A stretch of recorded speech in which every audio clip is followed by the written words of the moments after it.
paid. I was like, well, you left to leave my last day. And that's how it happened. Right? I was like, I'm not about to leave. Start out at least. Right.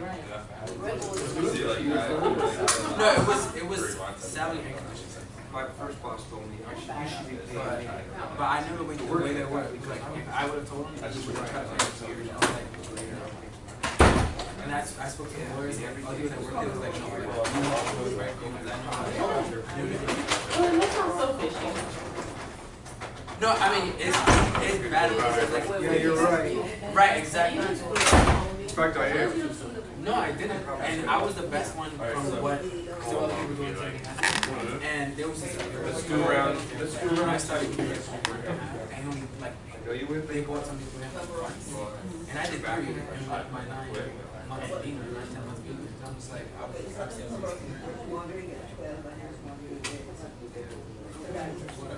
but it was difficult.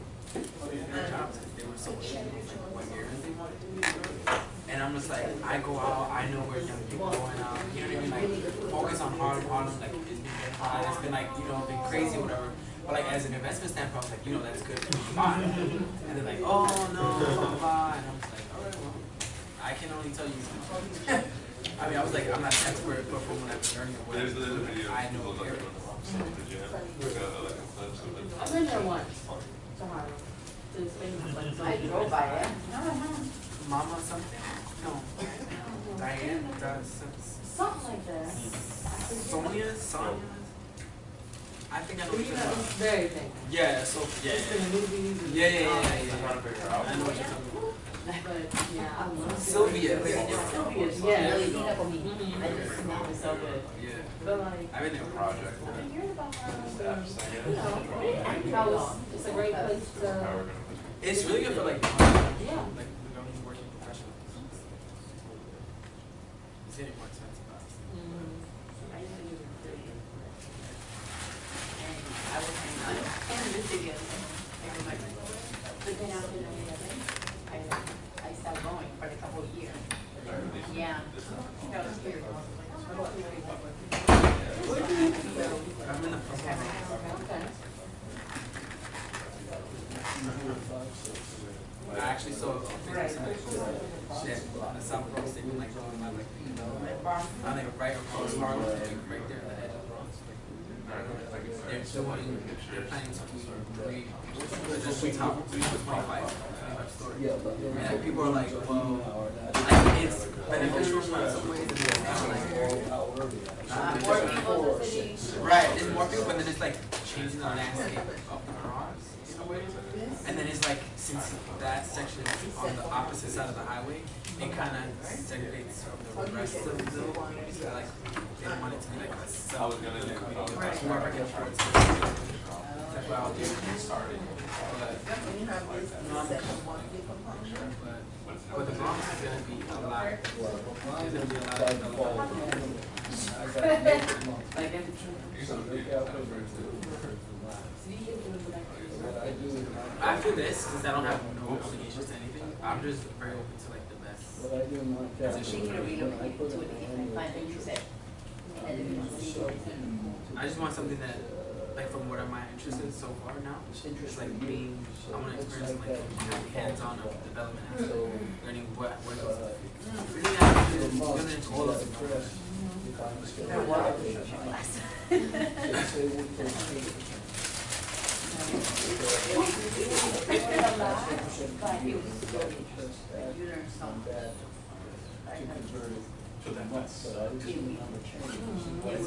nice.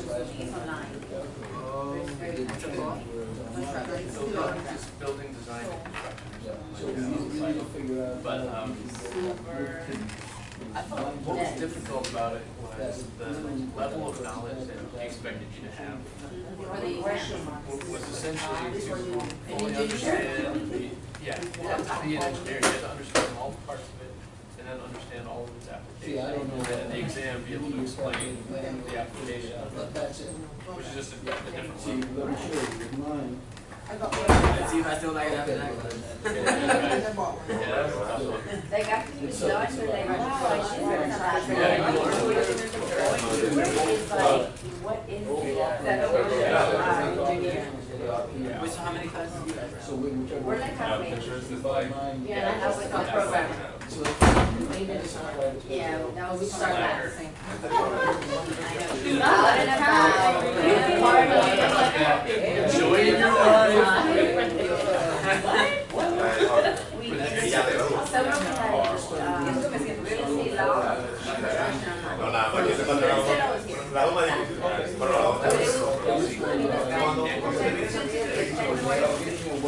Yeah, that class was very straightforward. Okay, lo que está ahí I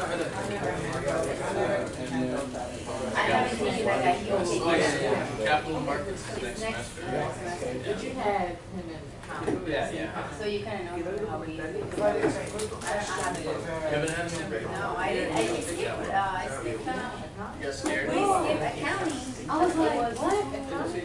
So many classes that, Oh, yeah. that same semester. I All just of did them them were all. hard, all of them were hard, so I had to skip one. And then numbers are, is not my. I don't know. Forte, so I leave that for last. Logic acceptance is actually a very high level of engagement. Class participation. All of his active questions and assignments, like, you can't just Google something and type it, they're all like, No, he thought I'd do it. Research and then analyze. How were those assignments? Because all the people were crazy about those They assignments. took a long time. Because they were in both sides, the booklets, right? Yeah, so the case studies were like, you need to read the SEC filings, so read the public companies, you know, Bernard. And those Form 10Ks are 80 pages each plus. I'm not gonna pop. I mean, there's graphs and stuff. And once you learn how to find what you're looking for, then you can kind of get to it pretty easily. But so you have to compare and contrast them. So you have to actually read them well enough to know them. Compare and contrast, and then essentially evaluate the company's strategy. You know, are they overextended in debt? Do they have, what are their primary risks? But what can I do with Security negotiations. Yeah, so they're all publicly traded companies. They have to, which is good for analysis, because all this information is available. Yeah. Did anyone miss the sign-in sheet? Not everybody can. And just one assignment and 15 hours worth of it. Yeah, because the We had a workshop like last week, very much like the last, like 10 or 15. And we didn't take accounting and they were just talking about it on the chat. They're all like, oh my You guys are God. getting more scared. Yeah, they were freaking out about the assignments that we were doing. They got we were busy last time, like we had a project, every, yeah, so no, it's the program is like, very good. I will say the good thing about registries is as long as you show that you're trying and are applying knowledge, applying yourself to assignments, then you end up getting that. But I think he has a pretty good idea of exactly where everybody is in their level of knowledge. And so if you don't step up to the plate, you kind of phone one in, then you'll get a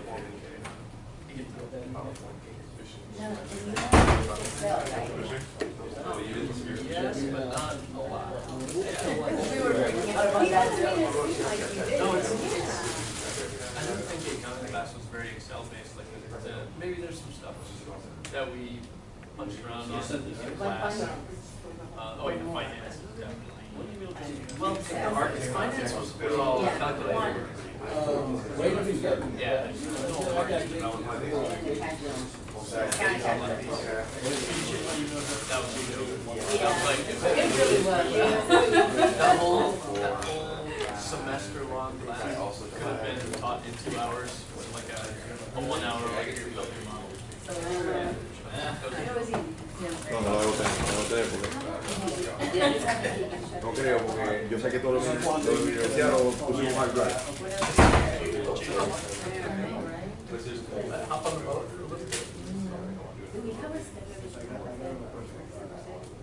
Well, you can do that or the conference at the level.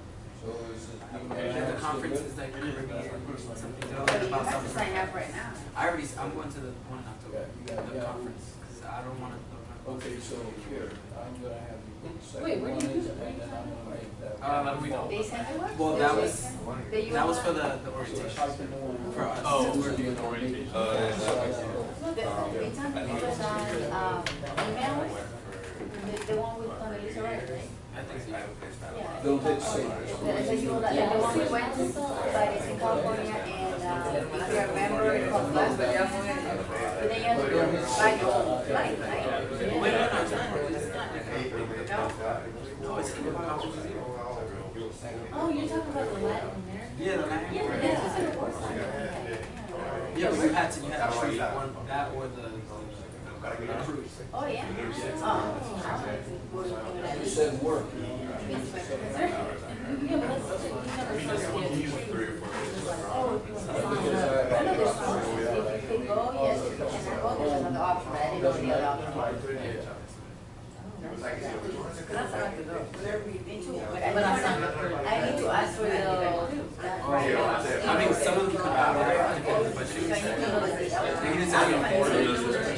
Friday, Saturday, you come back on Monday, 7:48 back. So you got one day to go to work, right after.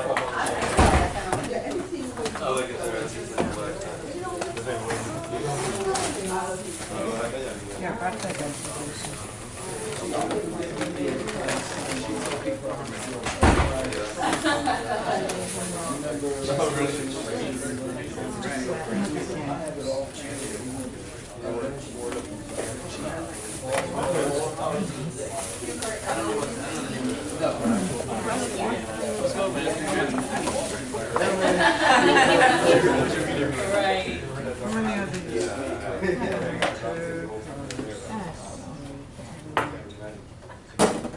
Oh, yeah.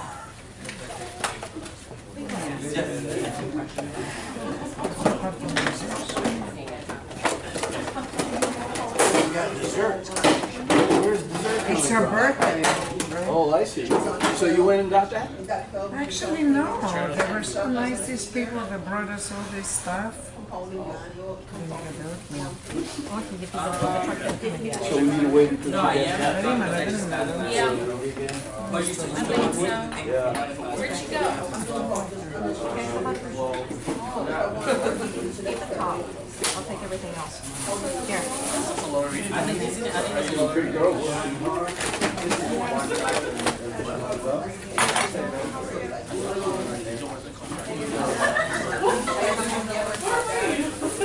No, Francisco.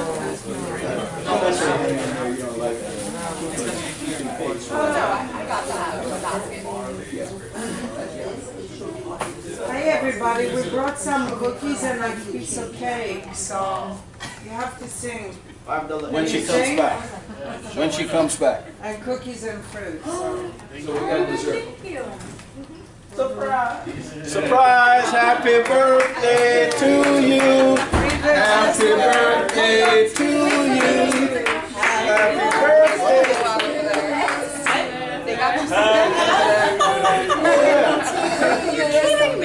This is what happens. So you need a lead off. Go blow out your candles. Make a wish. You're kidding.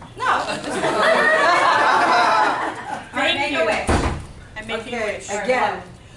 And what was that wish? That you're gonna give us all A's? I can't tell you. How did this happen? This is you? We have to do it over, we didn't sing. We gotta do it over? We just sang. Yeah. You wanna sing again? Okay.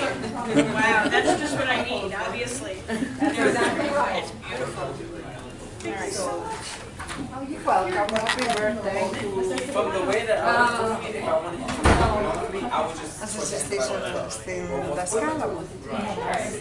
That, yeah, that's what I was doing. This is my Right. number one hand in business, Olga. Okay. And this is my daughter, Mariella. Nice. She goes to you. Yeah, no, I like Nice to daughter. meet you. See, I have this affinity because I grew up in restaurants. My parents had restaurants growing up. I like spent my whole childhood in restaurants. So I get where you live. I understand. That's exactly how my life is. I spent my entire life there. I know. We used to, I distinctly remember terrorizing the baker, and so she finally put us to work, and you know the big things of dough that would rise? She would say, in there, beat down the dough, and we would go in, my brother and I, and beat down the dough. And we talked to, we interrupted people. We just spent our whole life in a restaurant, so I understand that life very well. Right, the change, that's what that, I Okay, you, what do you study? Why is it the numbers coming Music on? major. And I was missing the steps. Voice or? A voice, yes, for vocal performance. Awesome. I don't think piano performance major at all.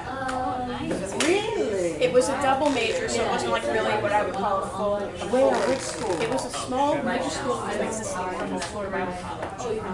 But I was so In Hollywood. yep. So biblical, so Bible and music, and theology. Wow. I know it's And now she's a high-profile attorney. So, see, it doesn't matter what you're studying. I always knew that I didn't have the skills to make a living in performance. I always knew that, piano or voice, but I thought I wanted to teach. And then I did a little bit of it and realized, this is not for me. So I changed gears, but that's great. Do auditions still make you nervous? I've only had a few auditions. I haven't really had quite the lessons in teaching when it comes to voice. It's kind of just always been a natural thing for me. So anytime I've done an audition, it's always been kind of nerve-wracking. But I have no problem performing in front of She's people. been performing since she Yeah. was little. Yeah, so that was always never a She problem. sings Just opera auditions. too. Well, your colleague brought sweets for my birthday. So come and get cookies, please. Just what I need. Freshly baked. Oh, Yes, they are freshly baked. Disclaimer. And I get cookies. Thank you so much. Enjoy, guys.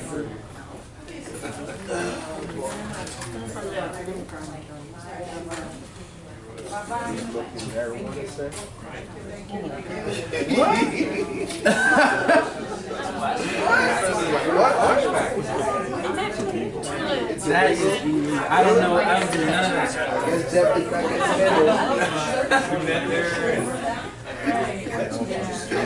It's like 4 years ago, I used to smoke weed, and the weed that's from 4 years ago is not the same thing as what they're selling right now. So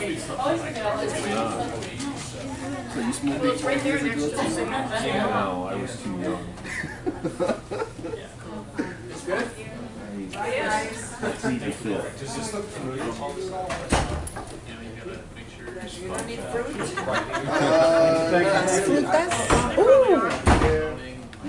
Hey Steven, you want it?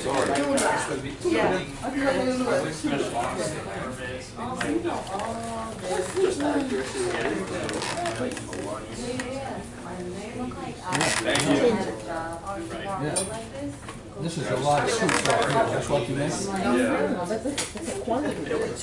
Shouldn't be easy Like, have to have been minutes. So, so you have to ask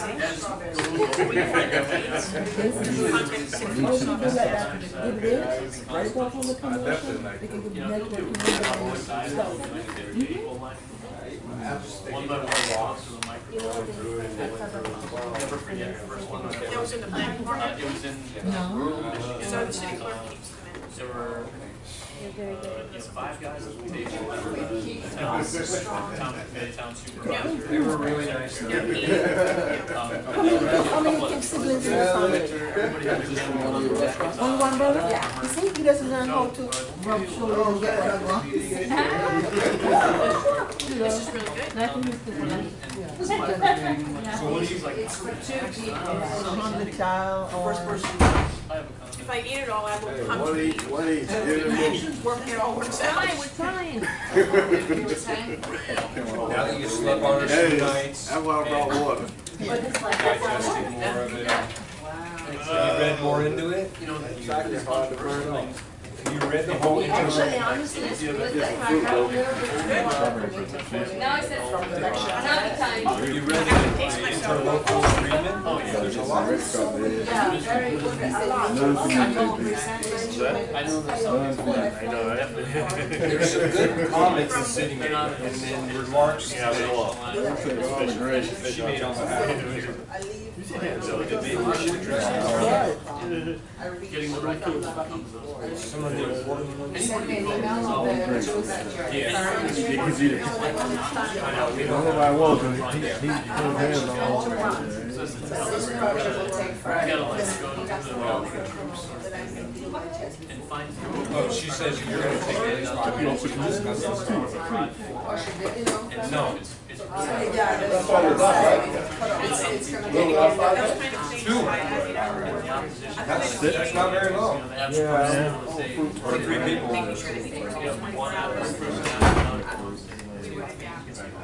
Not 2 minutes from Christmas.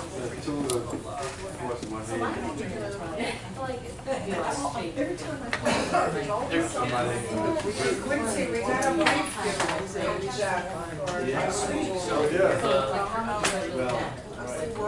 Do you want a copy of all the stuff so that you can come up with some? Yeah, you got, y'all, I thought this was gonna have a photo or something. We had to collect it all. And you scratch my back. I had to go down to the city and I had to pay him some money. So basically, any new area you go to that you're not familiar with, you hire a planning attorney and you say, hey, how's it work here? You know? But regardless of whether the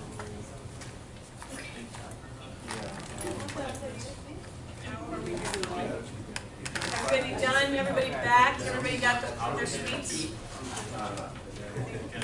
Once? It's beautiful. I really did not intend to mention this, and I wouldn't have if my son had come.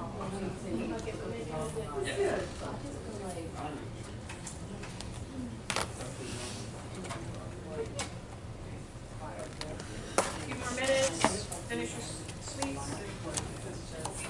We'll be back on the clock in just a couple minutes.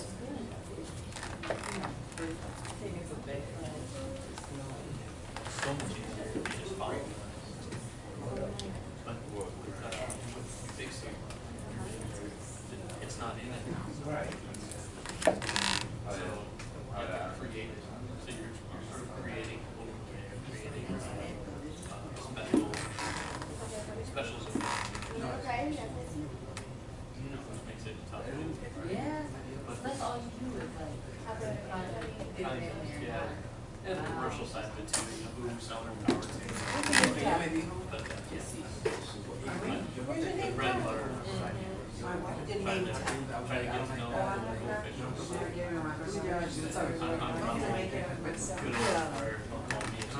So thank you. No, no, but not. I have fun like doing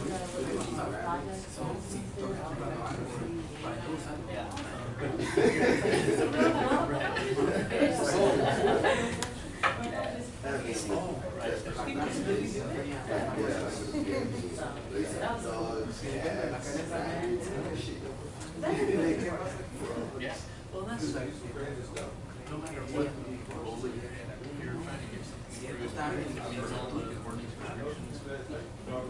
You really don't want to be talking to making sure you don't violate you know, if they're unlodged, you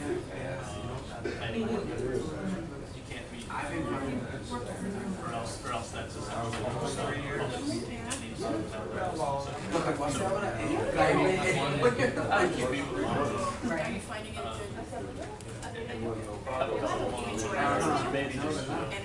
find out it seems very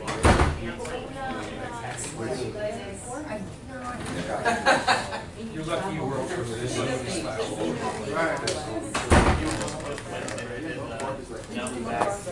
Some people commented.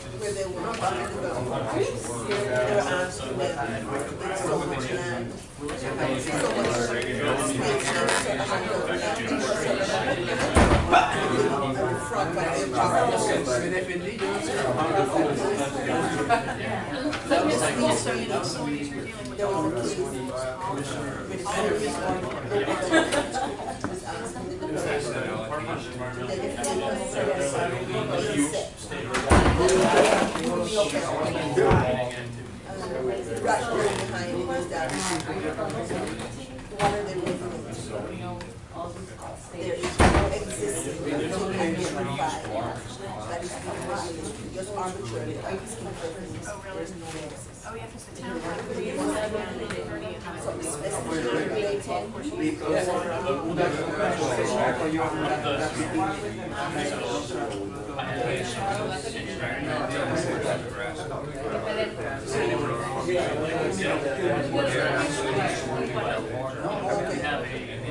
And there was one where the building,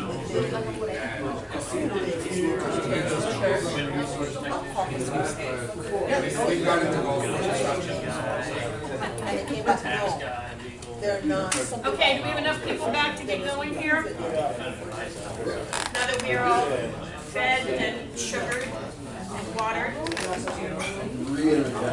And we are, yes, and I've got more coffee.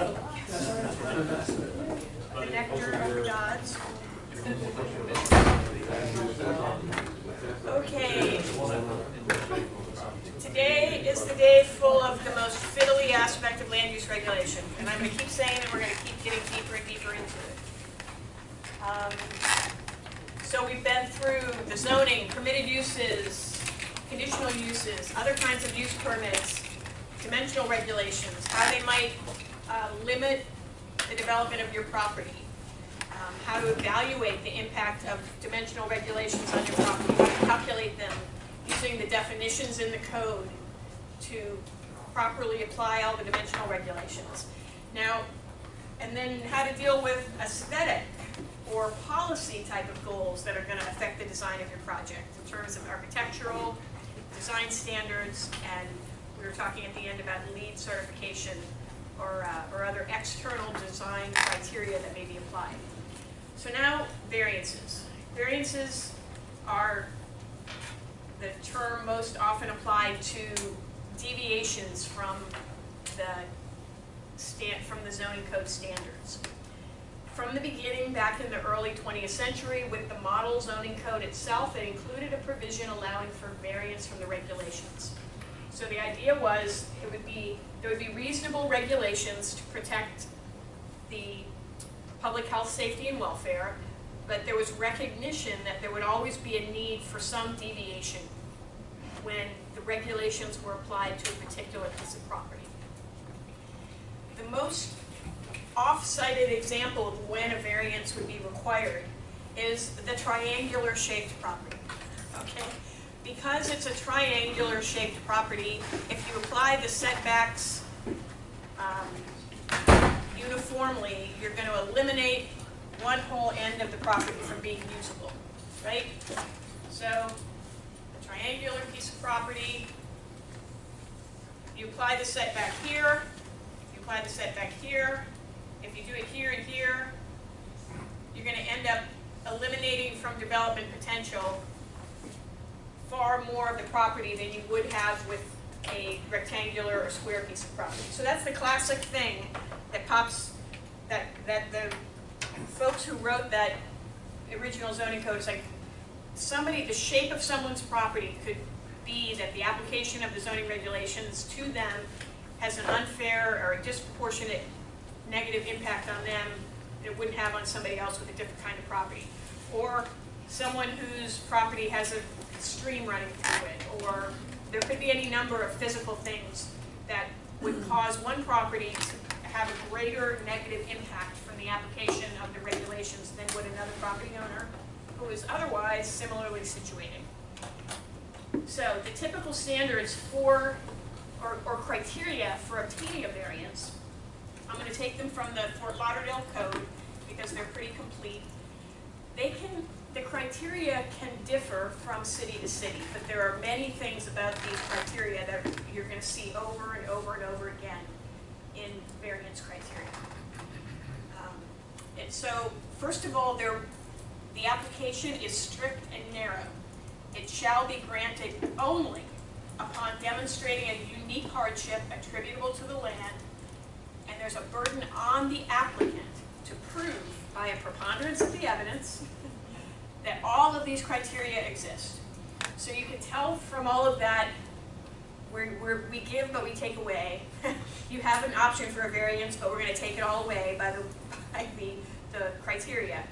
There's a negative perception in the standard variance criteria and the model code and zoning codes that are based on the model code. Variances are supposed to be hard to obtain. They're supposed to be associated with a unique hardship attributable to that land, not the user of the land or the proposed use of the land, but the land. And they're going to require strict adherence to a set of criteria. So we're not going to give them very often. There's a negative perception. So these are the criteria: that special conditions and circumstances affect the property at issue which prevent the reasonable use of such property. That's a tough criteria. So there have to be conditions and circumstances that prevent the reasonable use of the property. If you had this piece of land and you could only use, let's say, less than 2/3 of it, is that a reasonable use of land? 2/3? Yep. You can only use a third of it? If you apply all the development standards and a square piece of property, you could use 2/3, but because you have a triangular piece of property, you can only use half. Is that you're getting to use half of your property? Is that a reasonable use? No. Okay, what makes it unreasonable? It's inefficient. It's compared to what other landowners in that particular geographic area are able to use of theirs. So it's inequitable. Yes.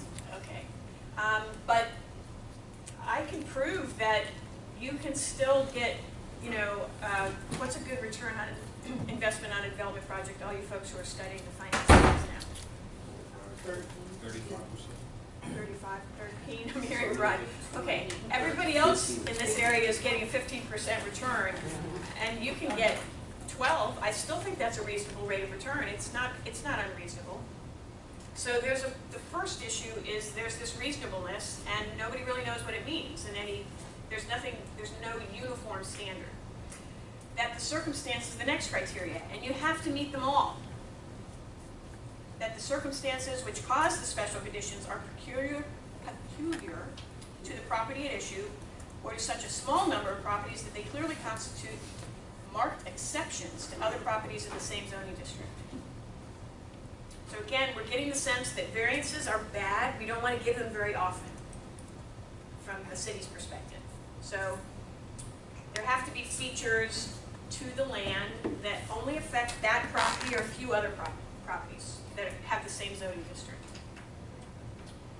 That the literal application of the code would deprive the applicant of a substantial property right. Okay, now we're beyond reasonable, and you have to be deprived of a substantial property right that is enjoyed by other property owners in the same zoning district.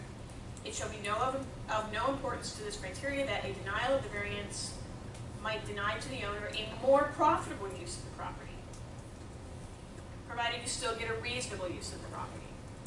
So there's no entitlement to a variance to have a better project. It's just to prevent you from having no project. It's how On who is the onus to prove that the inequity exists? The applicant. The applicant by a preponderance of evidence. So in theory, it can't be simply, I think. I'm the owner, and I think this is what it's doing to my property. An owner can testify about factual things, and their testimony can have value as evidence, but it's going to have to be more than the property owner wishing or thinking or supposing that the use would be improved with the variance.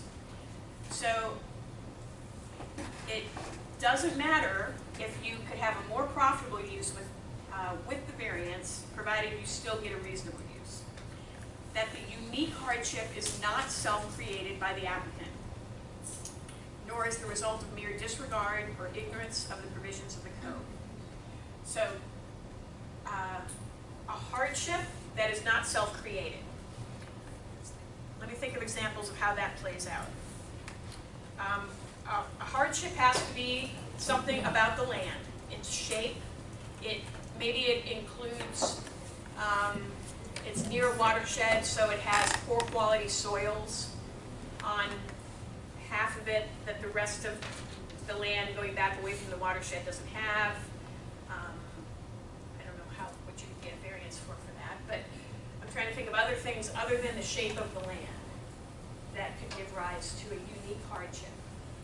Well, could the authority refuse the variance on the basis that you purchased this land and you should know what you're buying is whether or not it would suit your purpose?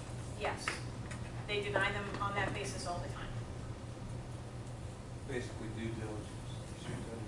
Yep. So the fact that you bought it that way doesn't allow you to satisfy this criteria if your predecessors is not that the unique hardship is not self-created by the applicant or his predecessors. Okay? And what is self-created? This will happen sometimes with phased development or a subdivided lot. So someone builds a building on the front half or the back half of a parcel, and what they've left themselves to sell for further development or to develop another building is somewhat undersized. Okay? This is a self-created hardship because they built or located the building on the first half of the parcel in such a way that it didn't leave a developable parcel on the back. That's what the response could be. They would say, no, that's a self-created hardship. Okay? Would you say that the biggest hardship is, the biggest issue is when the property is very similar to other properties that could trigger a variance to be asked by the other properties also, to whom they don't want to give a variance to everybody? There is one of the things that contributes to a reluctance to grant a variance is what do they call it? The domino effect. That by giving it to one person, Sets a precedent. it sets a precedent, creates a domino effect that everybody down the line, physically on the same block or with similar. In the zoning area. So that it's another reason that variances can be very, very difficult to win. And they denied me initially based on that, and I had to prove the uniqueness of the parcel as compared to everybody else in order to grant it. You got it? yes. I got it eventually. Yeah. It was hard based on that. And I'll tell you, we'll get to the end of these criteria, and I'll say that what they mean in a realistic sense is that if they want to deny you, they will, and they can, and they'll win, and you won't win on appeal. If they want, most variances that are granted fail on at least one of these criteria. But they don't mind. It's an okay request. They don't care. They're willing to give it to you.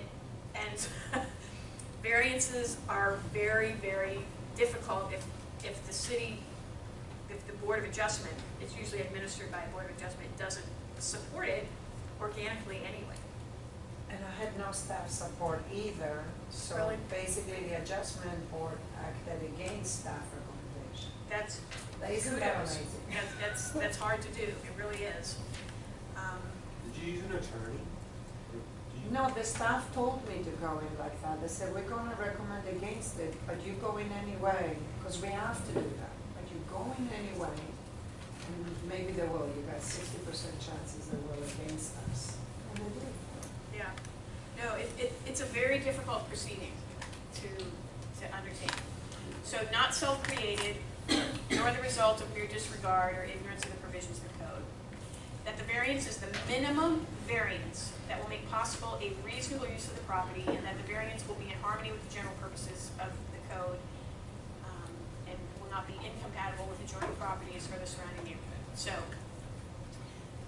you have to have no reasonable use without it. You have to have unique physical characteristics of the site. You can't have created the unique situation yourself. And there has to be, and and you have to be seeking only the minimum adjustment to the standards to give you a reasonable use of the property, not a profitable use of the property necessarily, not a beautiful use of the property, not a desirable use of the property, just a reasonable use of the property. So these standards are very, very difficult. If you lose in front of the Board of Adjustment, because the standard, the criteria are so difficult, it is almost impossible to appeal and win on appeal. Because in most situations, you go from the Board of Adjustment not to a city commission where you can appeal to their reasonableness, you can talk about business issues, you can talk about community betterment, things outside of these criteria. Usually where you go from the Board of Adjustment is to court. And it's on the record you created below.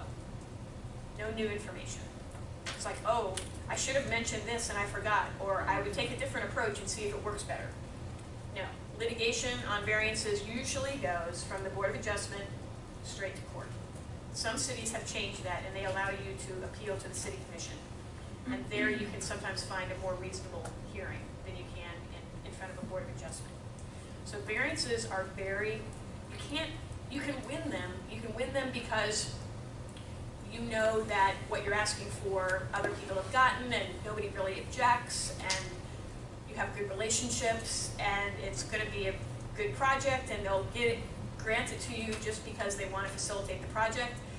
But if you lose, you really lose. It's very, very difficult to overturn these. So this is the procedure. And again, the Board of Adjustment is a term that has its origins in that old model zoning code adopted at the turn of the century. It's usually appointees. It's a volunteer board. It's very often they'll have membership requirements to bring some technical knowledge. There'll be a requirement for an architect, an engineer, a business person, a resident. You know, they'll have categories of appointees to try to get a broad community perspective on the board. So this is what I was talking about. Appeal is usually to court. And if it's denied, usually there's a prohibition on bringing the same request within a period of time. Sometimes it's 6 months, sometimes it's 2 years. This is not the same as a value adjustment board then? No, value adjustment board is something that's done for value for ad valorem tax purposes, different than this. Some cities call them something else, but Board of Adjustment is the more typical term.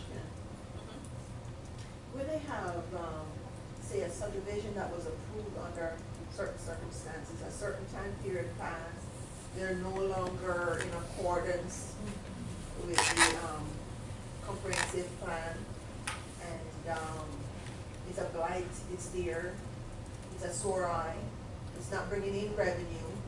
You're talking about like a housing subdivision that was built and it exists. Yeah, okay. so it's subdivided, but they didn't move forward with other things, and there are other problems. And so it's been laying there for a long time.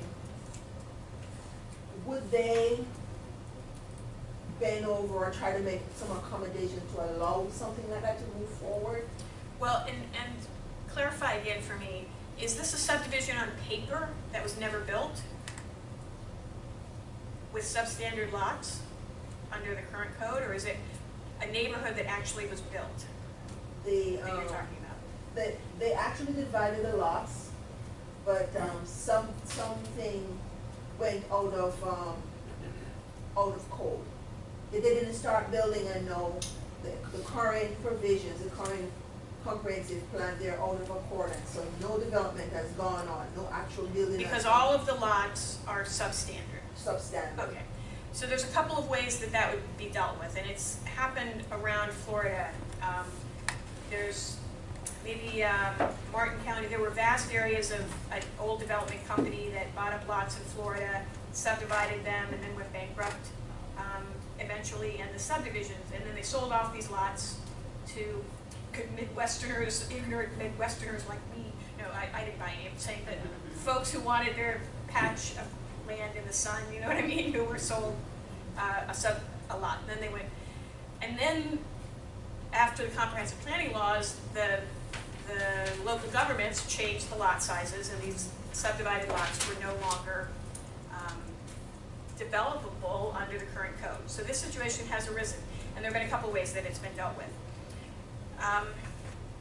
Typically, they might start with a few variances, and then once the Board of Adjustment sees the same request a few times, they say to the staff, we're going to talk to our appointee city commissioners, and they're going to put a bug in your ear, go fix this. Go change the regulations so they don't have to come get a variance in order to build a house on their lot.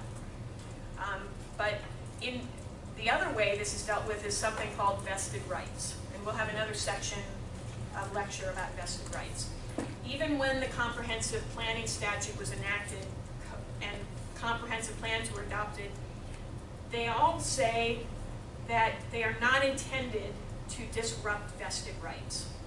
Vested rights can arise when a person takes action that's approved at the time, they spend money and do things in reliance upon the code that was in existence at the time they made their investment, and then the code changed, or they relied on information from the government that was reasonable for them to rely on and it was wrong.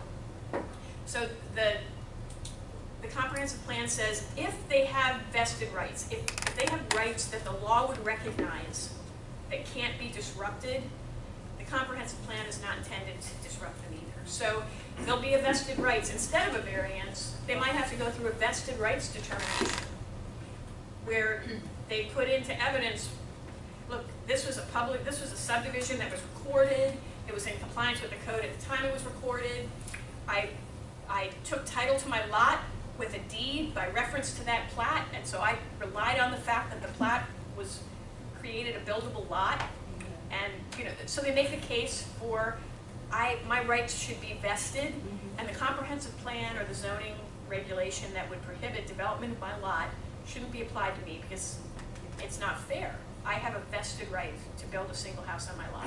Is that the same as grandfathering? It's not, because grandfathering, and that will be the last section of the lecture when we get to it today, is an existing use or development. This is a vested right to develop. A non-conforming use or a non-conforming analysis comes from something that's existing when the code changes. This was a property right that you acquired that becomes unbuildable because the code changes. So nothing was built. Do you have a right to build something anyway?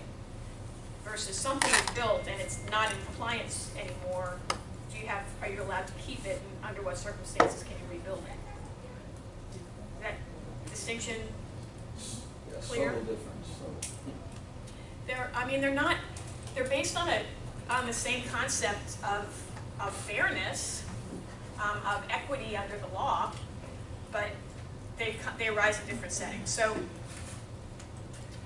a vested right to develop pursuant to a prior subdivision would probably not be dealt with as a variance. It might be. It might trigger the whole inquiry into the existence of these subdivisions that have non-conforming lots, so the city can undertake a solution that would be more broad-based. Okay. So variances in theory could be sought for deviation from any of the requirements of the zoning code. So use or dimensional standards, bulk, height, parking, landscape buffers, the number of trees. But one kind, a use variance, is typically prohibited, and that's because it's perceived to be an end around the rezoning process. So they'll say, if you're in a residential zone and you want to have a tiny little office, but it's not permitted, you can't get a variance for that use. Use variances are most often prohibited. You need to rezone it and go through the public hearing process that would occur with the rezoning. And meet those criteria instead of these criteria. But some cities do allow use variances. The city of Fort Lauderdale does permit use variances. I don't know any others locally here off the top of my head. So most of these, this conversation, Oh,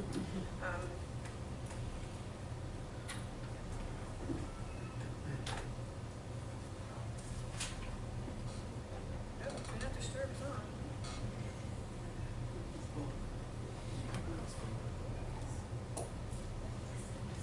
Question on the difference of use variances and area variances. You're trying, they're much more strict with the use variances than the area variances? Well, in some cities, in some cities, use variances are simply prohibited. Just You can't do because it. they go against zoning so much. Right, if the use that you seek is prohibited, you should have to go through rezoning. Okay, but some cities do permit it. It's considered, just some do and some don't, but most of them do not permit use variances. So it's only dimensional variances.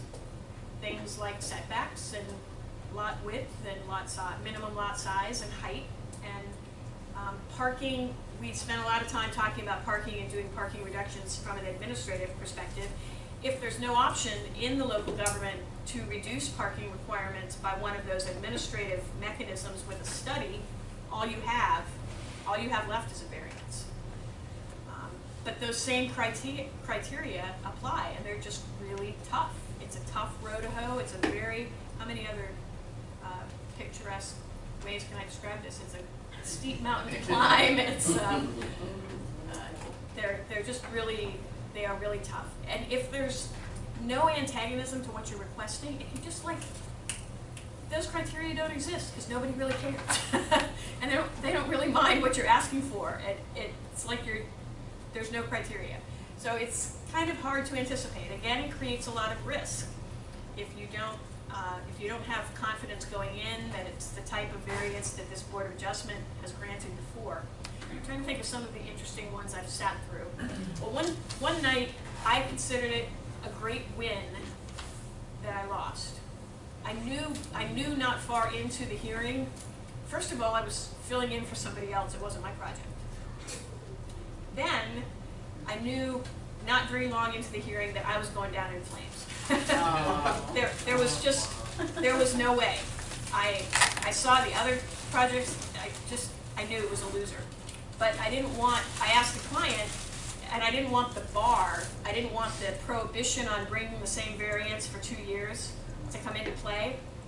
So I got them to reconsider their vote of denial, and I withdrew the petition so that the time bar didn't fall, so he could work the politics or do whatever else he needed to do to try it again, and he wouldn't be covered by the time bar. So I'm like, I lost, but I won. It was not my best night. But that's something else to be cautious with variances. And sometimes rezonings are the same way. If you apply and you're denied, you can't come in with the same application again for some period of time. I can't remember where I was going with that.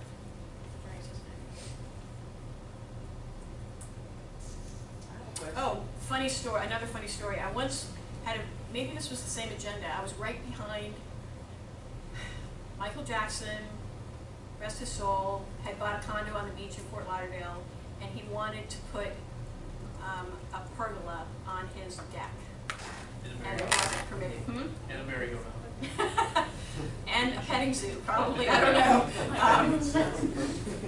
And there was really none of those criteria could possibly have been satisfied for a pergola on, because he had a condo that had like a huge deck. It was one of those places where the wedding cake cut in, so he had a huge deck at his unit, and he wanted to put all of this stuff on the outside that wasn't permitted. And again, it wasn't my case. I was just watching in amusement, and went down in flames. And there's one thing after another.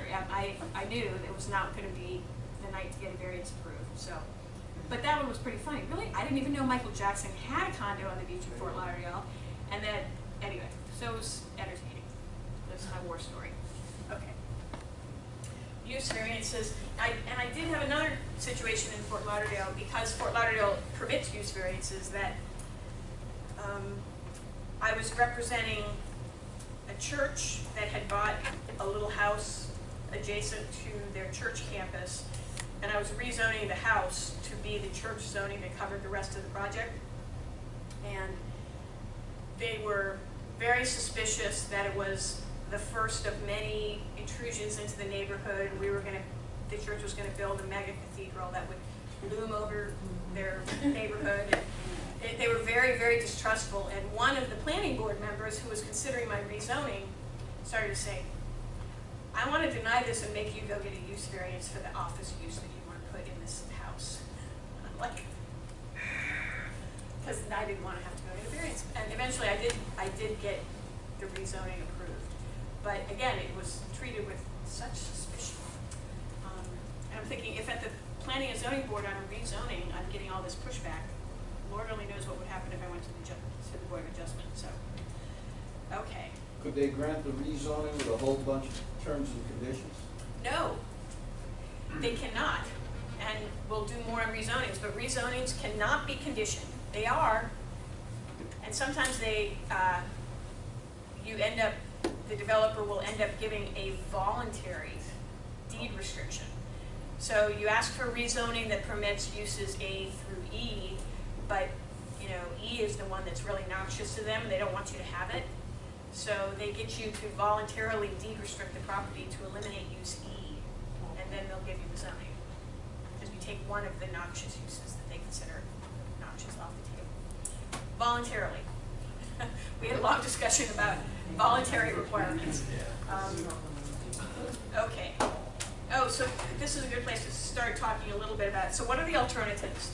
You've got all of this classic, old style, as of right zoning, and there's setbacks everywhere, and there's height limitations everywhere, and you can't, even if you assemble, let's say you assemble parcels, you're still dealing with too many restrictions. And you can't put together the kind of project that you want. You can't even put together the kind of project the city wants. What are the alternatives other than getting a long list of variances? The only thing better than having to get one variance is having to get 5 variances, And the more they are, the more likely the whole package is going to fail. The greater number of variances. That's it. So an alternative to this is what's called a planned unit development or a planned commerce center development or some similar animal.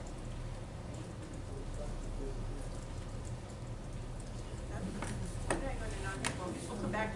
Remind me to come back to non-conformities. So planned developments. Planned developments, they essentially allow you to create the zoning code for the project. That's project specific. Sounds great, right? And you have to convince the decision makers that the benefits of doing that you're going to bring innovative design, that you're going to have creative solutions that will make the project more beneficial and more beautiful, and all of these things that you couldn't do under the traditional regulations. If you are permitted to write your own regulations, you'll be able to do. And what you'll do is deliver a much better project because of the planned development procedures. And they work very, very well. Do they work in all classes, like warehouse, industrial, resort, office? You can have a PUD in anything? It depends on the regulations of the city, but in theory, they can be permitted anywhere. There's a lot of the largest suburban single-family developments in the cities around here, a lot of them were PUDs. Master plan communities? Master plan communities, they're very often PUDs. Some, I'm trying to think of commercial development, but there can be office park and industrial park, commercial developments. Sawgrass? I'm thinking mostly of Coconut Creek has a PDD. You almost can't build commercial in Coconut Creek unless you put it into a PDD. Do you know anything about the Brickell City Center? Would that be a PUD? I don't know. And I don't know how prevalent these are in Miami-Dade. I heard we're getting away from PDDs, or government's getting away from approving them as much as they were. There's been a pushback. I know in Fort Lauderdale there was a huge pushback that the neighborhoods saw it as simply a way to get out from under the zoning and out from under the controls that were inherent in regular zoning, and that the benefits that were supposed to balance that out were just not materializing. It was an excuse for developers to write their own ticket. So that was the perception of PDDs, and it can become, it might be a true perception in some areas, but it can generate pushback. I think there was a church development on Los Olas Boulevard that I think was responsible for a lot of the pushback on PDDs in Fort Lauderdale, but it had been coming for a while on PUDs or PDDs. Now they call them, I think, innovative development districts. So they establish criteria for when you can use them, and there's usually a minimum lot size so that you can't put everybody through the torture and the headache of creating a mini zoning code for a tiny little piece of property. But you need some heft, you need some bulk to make it worth the effort. Sometimes it's very expensive to do because as a developer, you hire a team of consultants to write a miniature zoning code for you. And then the city has to hire a team of consultants to review your miniature zoning code. But you can vary, by this mechanism, you can vary almost every single dimensional criteria that we've been talking about. Some of them will limit it. You can vary everything except height, or you can vary everything except parking in a residential PUD. Does the developer have to provide some kind of financial guarantee for tax returns to the authorities? Well, usually the guarantee is just of off-site of the improvements that the developer promises to do as part of it, like infrastructure or other off-site improvements, not the guaranteed tax revenue. They may require the developer to put in a performance bond. Yes, for off-site improvements, and sometimes on-site improvements. But if, for example, if part of what the developer is offering as a benefit for the PDD is a park or undergrounding, putting the ugly, power lines underground and providing nice wide sidewalks, they'll require the developer to establish security for those improvements, yes. And sometimes they won't allow a C of O to be issued until the improvements are done, the off-site improvements. Yes, but it's really what causes the pushback on these is that the community doesn't experience what's sold to them as community benefits associated with waiving the traditional requirements or reducing the traditional requirements. And that's really a bad job on the part of the development team. They don't go in ahead of the project and find out what the community is interested in and find out what they're concerned about. They don't take it seriously if they do hear about it. They don't incorporate it into the project. They don't sell it to any of the stakeholders and teach them about the value of it. They don't do the footwork to work with elected officials to find out what their concerns are and make sure that the project addresses those concerns. So all of those steps can be taken to make sure that the community understands and appreciates the value of what the PDD is going to provide for them. It's not just a sales job, there's the real work to do behind it. But. I saw earlier slides, design guidelines, we never really talked much about those. Those are just essentially the standards that the city has for development, right? Yes, I guess they kind of went together with the architectural requirements. Correct. So when you're doing a PUD, you're kind of rewriting the ordinance or doing your own zoning. Is the developer then subject to creating their own design guidelines and submit, or? Very often, yes. And the design, I think that the use of design guidelines in PDDs is what gave cities the idea to put design guidelines into traditional zoning, honestly. And the design guidelines they'll go pretty deep into the detail of the project.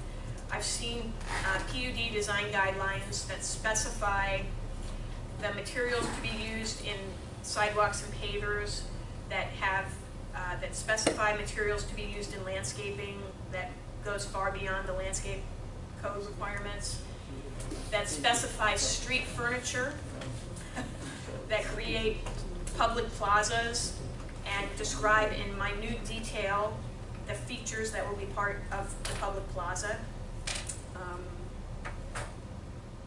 Yeah, I've seen pretty detailed design guidelines. And again, I do really think that the use of those in PUDs, whatever you call them, has flowed back into traditional zoning. And the city planners started realizing if they can do it for their benefit, we can do it for the whole community benefit. So I see more design guidelines in traditional zoning now than I used to. Yep. I'm trying to think of other examples of what the common things that get varied in a PUD are, as you would expect, the most expensive things. Okay, you get more height, you have fewer parking, lower parking standards. You have, sometimes it's as simple as the size of the parking stall can be reduced in a PUD, and that can reduce the amount of dirt you take up for the same number of parking spaces. Did you have a question? I'm looking at the zoning here at NOVA. I just looked it up, and it says Regional Activity Center, AV.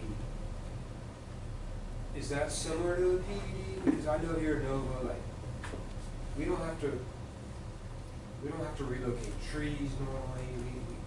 We kind of write our own rules in a lot of things. Yeah, the Disney factor, just like Disney did when they built. Well, the Regional Activity Center is a land use designation, and it's similar in structure to the one I described in downtown Fort Lauderdale. When a Regional Activity Center in Broward County is a bucket of land development rights, and it applies to a geographical area, not to each specific parcel within the geographical area. So as long as the development within the bucket stays within the maximum development levels approved in the Regional Activity Center, the local government can fiddle around with it all. It can move it around, put it where it wants, tall here, short there, dense here, less dense there. Yeah, so it's a geographical area that has a quantifiable amount of development rights to be used without a lot of further interference. That's an interesting point Jeff raised, which prompts a question from me. Does NOVA own all of this property in this area that all these other colleges are located on? It seems like a regional activity center. It was all dedicated for educational use way back when. Okay. From a family that gave it to The Formans. Okay. But NOVA doesn't own it all. It's are just you talking about FAU and Broward? Yes, yes. Certainly no, that's theirs. Okay. Correct? They own the lots across the street, but not like they're buying. What do you mean, the commercial lots across the street? Not the one on the 36, that the home, they used to be homes and they just knocked them down and it's just a lot. I think they're gonna start building other stuff. That's part of the university. Oh, but They own a lot. yeah, main campus, we Yeah, yeah. like But from that's college to the university. But you're saying outside of that? Yes. In the bigger educational Right. complex? Right. The whole, I don't know how big that is. Yeah, I don't know either. But the Regional Activity Center here, it has its own rules, its own uses, its own development levels that are in the comprehensive plan, different than the Fort Lauderdale one, but the structure, the premise is the same. You define a geographical area, and you set development levels for the entire area. You can have multiple ownership within it, and you pour out of the bucket until the bucket's empty. Got it. You know? Sorry, I keep using that. So he's That's good, very appropriate, very appropriate. Yeah, because. So if a PUD is approved and say the rezoning or the zoning is established, is that gonna pave the way for the future developers to use that new zoning that was created, or is that only specific to the site and they have to go through the whole process again? A plan development district starts with a site-specific rezoning. It is applied to a particular piece of property. So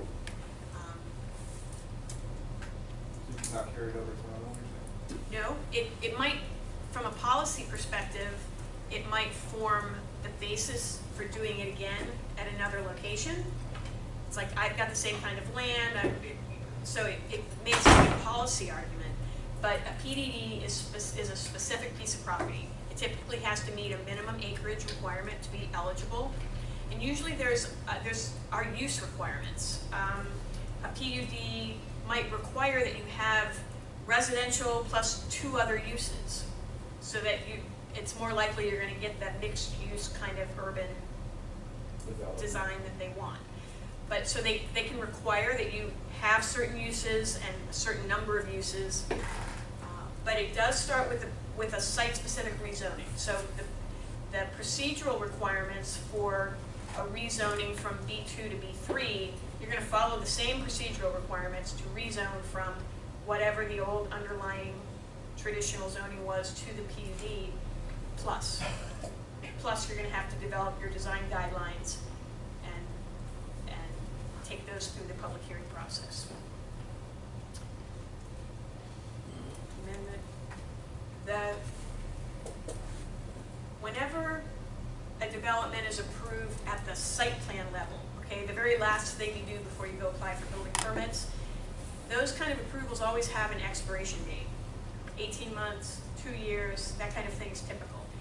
Rezonings in most locations don't expire.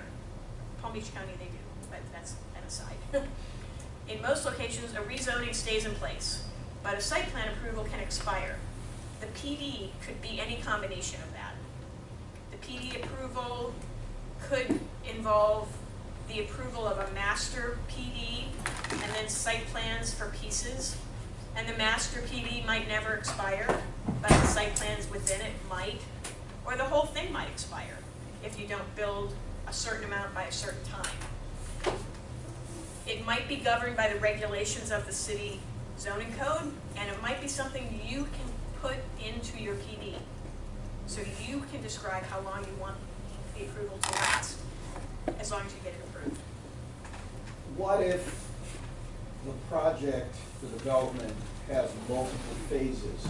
And the reasons for the multiple phases because there are outstanding or outside of the box approvals that are required that are uncontrollable. Like, for example, one of the projects going on in Miami where they wanted to build the tallest building in all of downtown Miami. And it's in the flight zone of the airport runways and all of that. Required extensive negotiations, approvals, and all of that. And that was one of the defined phase of that development project. How does timeline and expiration date come into play under those circumstances? Well, the rules may be set in stone in the code, and you just have to be aware of them and understand them. If you can set your own expiration rules, then you do it the way that you think the market is going to play out. That if phase 1 is commenced within this period of time, and you just set them out in the way that you think it's going to work, and see if you can get them approved that way. Sometimes it's a start. I guess what I'm saying is that all site plan approval regulations have expiration date rules associated with them. PDs probably need to have them also, and pay attention. If you're allowed to deviate from the standard in your PD, then figure out what you need for your development plan and the marketing and the absorption of your product and all of those financial reasons that will govern how quickly you develop. Bring them into your PD and see if you can get them baked into your approval. So you don't have to go down and ask for extensions. You've got it cooked in because you've done the analysis and you have some reasonable understanding of how fast your project's going to be able to unfold. I don't know if that will be successful. You may be stuck with whatever the traditional expiration dates are for site plans. But in a PD, consider it all on the table until the code or somebody tells you it's not on the table and it's set in stone. That's the beauty of PDs, is you get to craft the development approval to meet the needs for your project. And don't forget, it's all supposed to be for you to deliver a higher quality design and a higher quality development than would traditional development yield. Don't forget about the benefits. Would the Brickell City Center fall into that category or no? That's what he was asking. I don't know if it's a PUD. Chances are. From our research so far, we think it is. We're gonna dig more into We're that. gonna dig into Okay. it. But question. You're gonna hear about it from your colleagues when they do their case study Opens the presentation. doors. Yeah.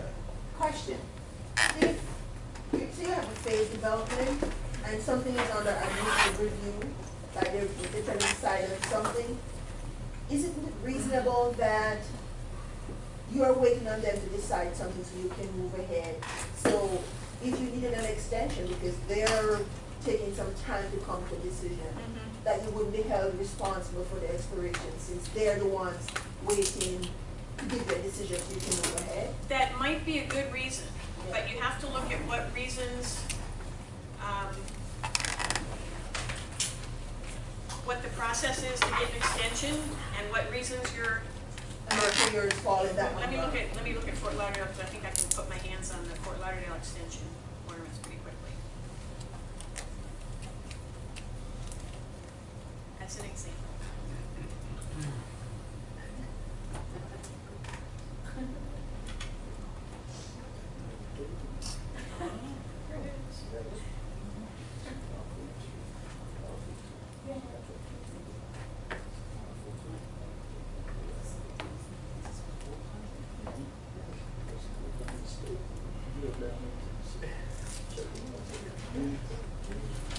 Okay, so here's site plans in the city of Fort Lauderdale. All site plans, et cetera, shall expire, and then they have their criteria. You have to apply for a building permit within 18 months, and you have to actually get one within 24 months. Unless. And then let's see if we can find the I saw an extension. unless somewhere there. An extension of time for site plan expiration shall be granted when all the applicable blah, blah, blah, Delay remain the caused by same. government action. And good cause for the delay has been shown by the applicant. Good cause may include delay caused by governmental action. Okay? So you need to go find where it says what the regulations say about the expiration and what the regulations say about how you get an extension, and make sure you marshal the facts that you need for that. And that you get your application in before you actually expire. If you're trying, it's usually hopeless if you let it expire and then come back and say, oops, you gotta get the application in before the last one expired, generally.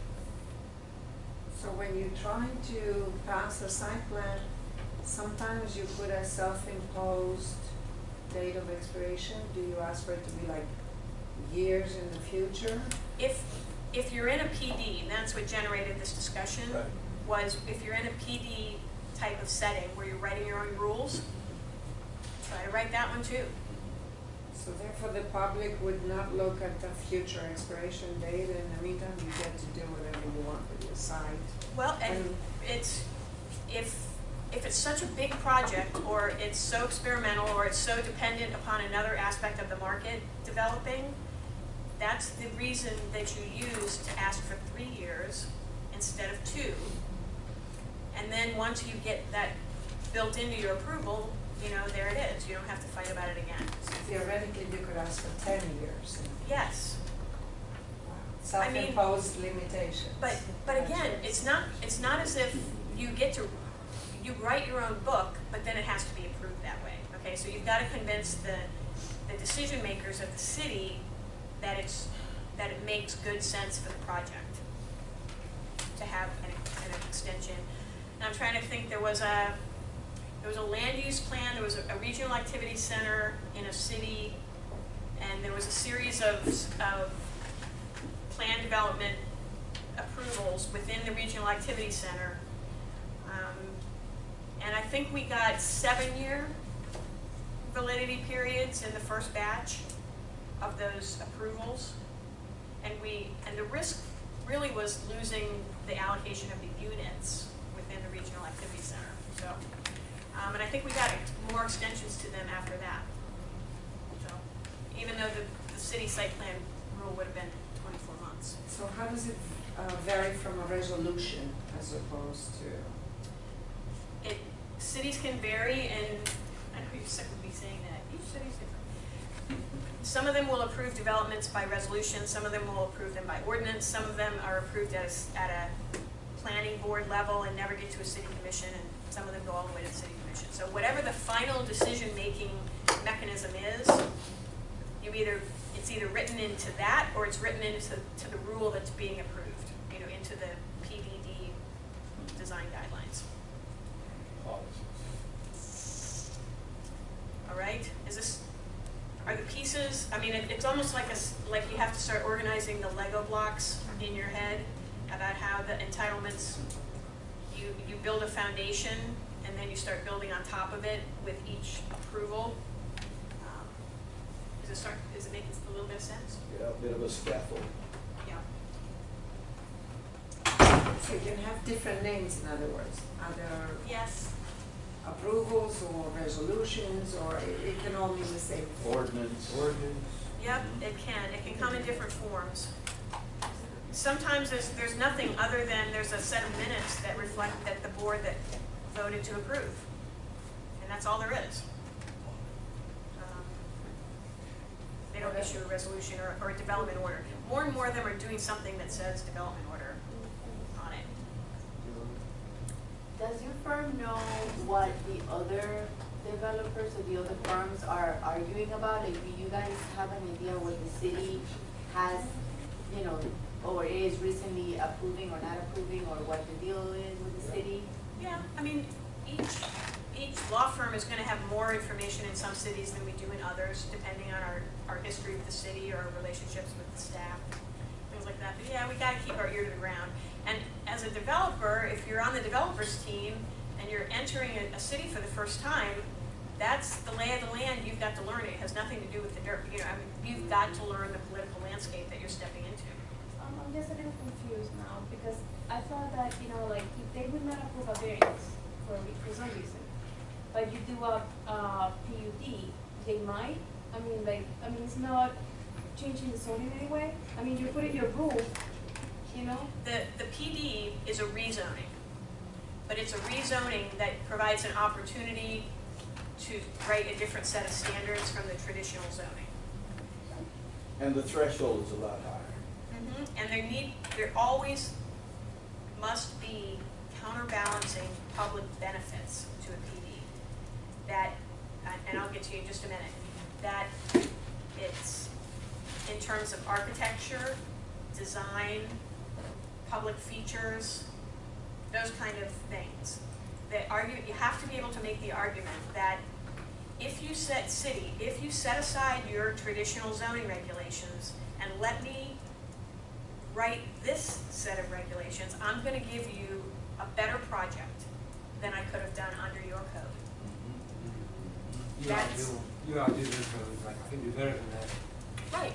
Here, and for this, if it's, you don't want it to be illusory either, but that's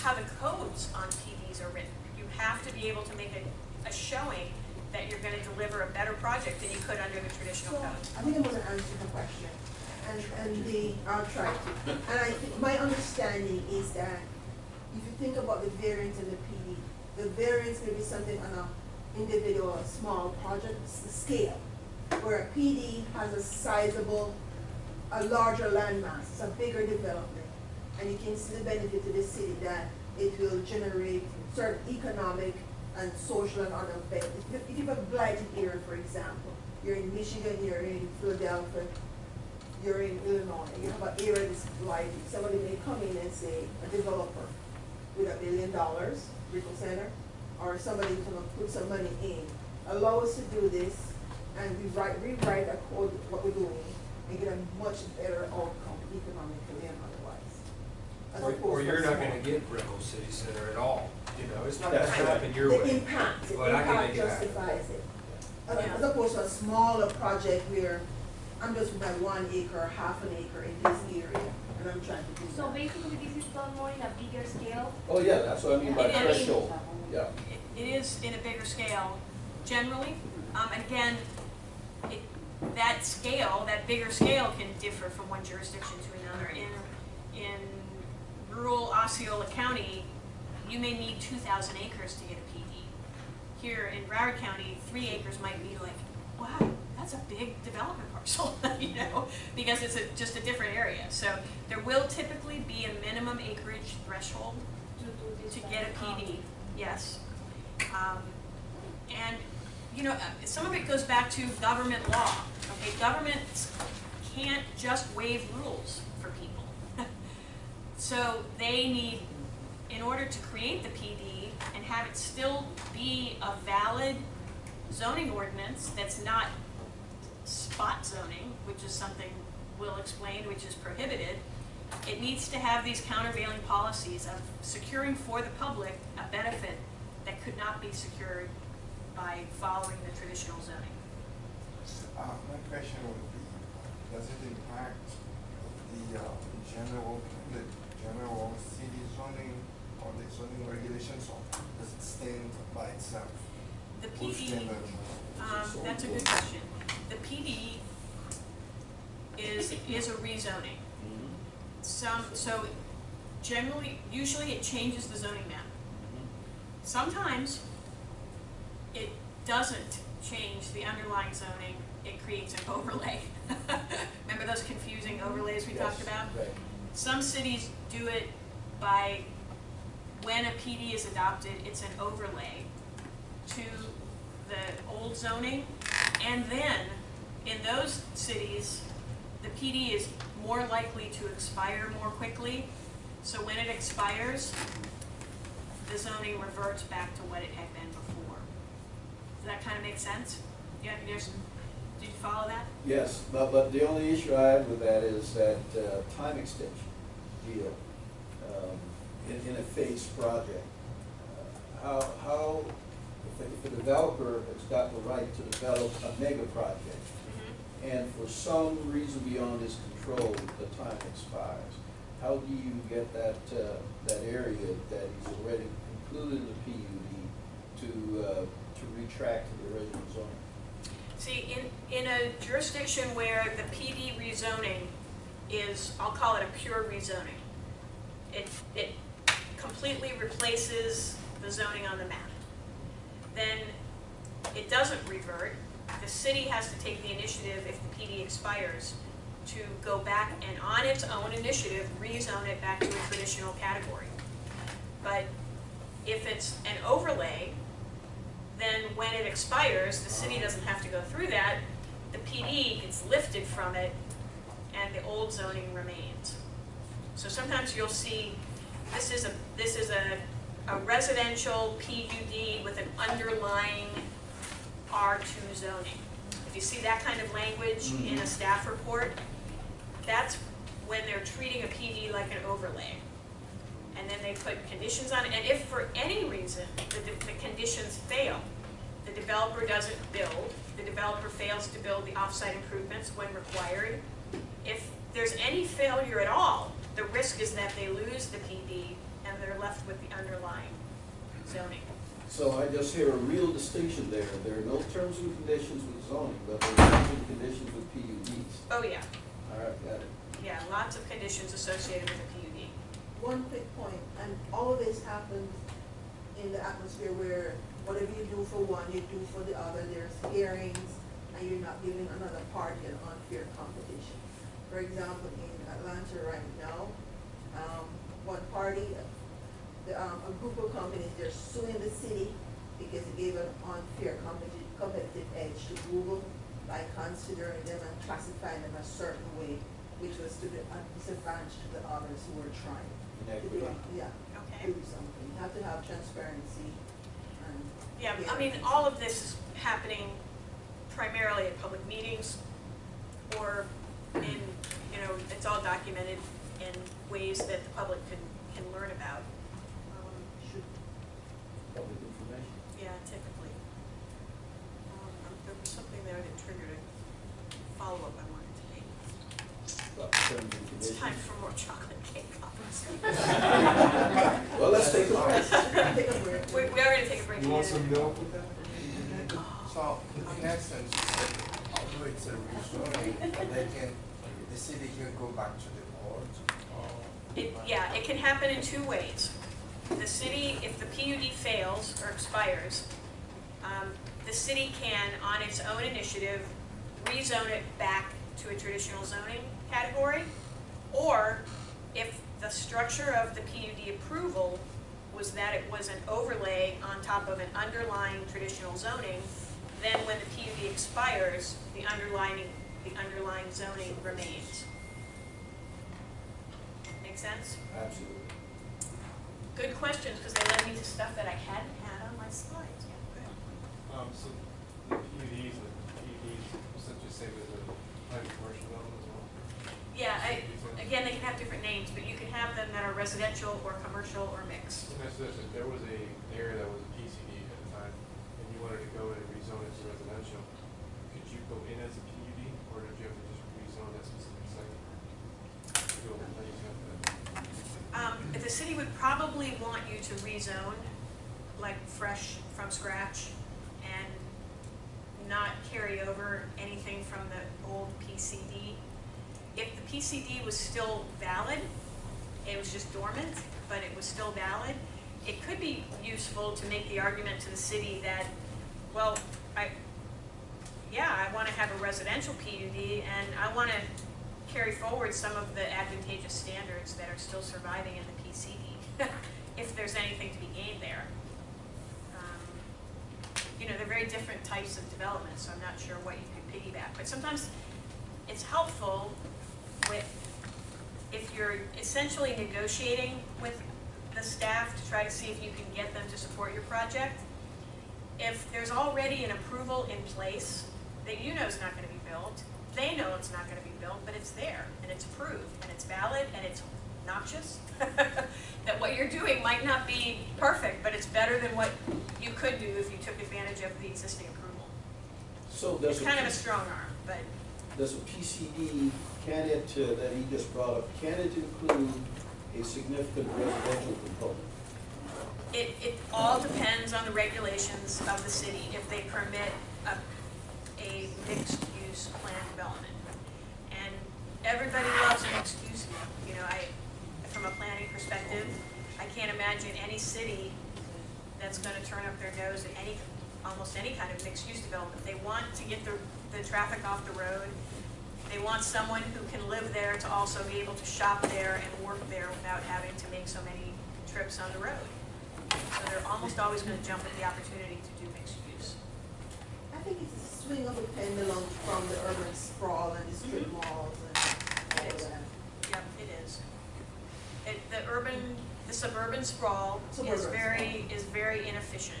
It makes an inefficient use of the land and of the resources, the water, the sewer. It requires all these long roads to be built.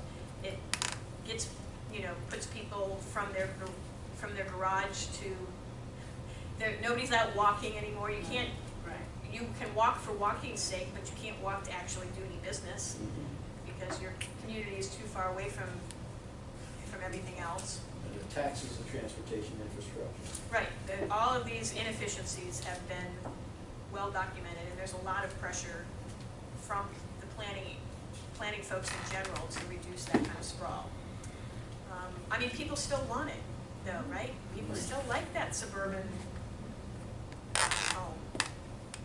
They don't want their neighbors too close. They don't want street activity going on in front of their house. There's a tension.